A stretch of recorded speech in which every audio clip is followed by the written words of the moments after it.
There is a alleged police killing of a Pakistani national at Tinga Market, Kajiado County last evening.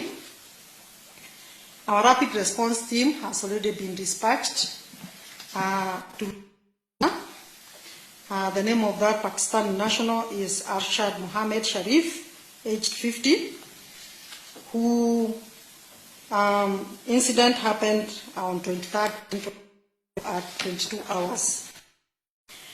There are several other cases of alleged police fatal shooting of members of the public, several cases of fatal shooting of their colleagues due to personal disagreements. So even as you read this statement, IPOA assures Kenyans of full commitment to deliver on its mandate and consequently contribute towards professionalism of the National Police Service through tenacious efforts to eradicate all forms of extrajudicial and enforced disappearances.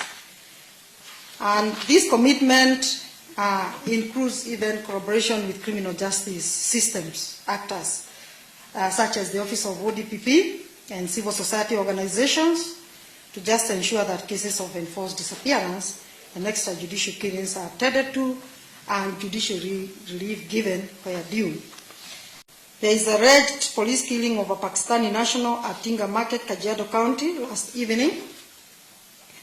Our rapid response team has already been dispatched to the name of that Pakistani national is Arshad Sharif, aged 50, who incident happened on 23rd at 22 hours. There are several other cases of alleged police fatal shooting of members of the public, several cases of fatal shooting of their colleagues due to personal disagreements.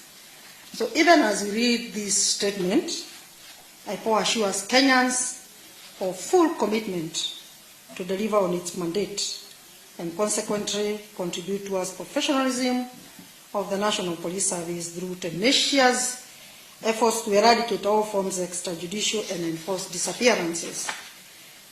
And this commitment includes even collaboration with criminal justice systems, actors, such as the Office of ODPP and civil society organizations, to just ensure that cases of enforced disappearance and extrajudicial killings are attended to and judicial relief given where due.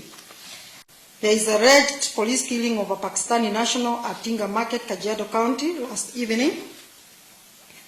Our rapid response team has already been dispatched to the name of that Pakistani national is Arshad Sharif, aged 50, who incident happened on 23rd at 22 hours. There are several other cases of alleged police fatal shooting of members of the public, several cases of fatal shooting of their colleagues due to personal disagreements.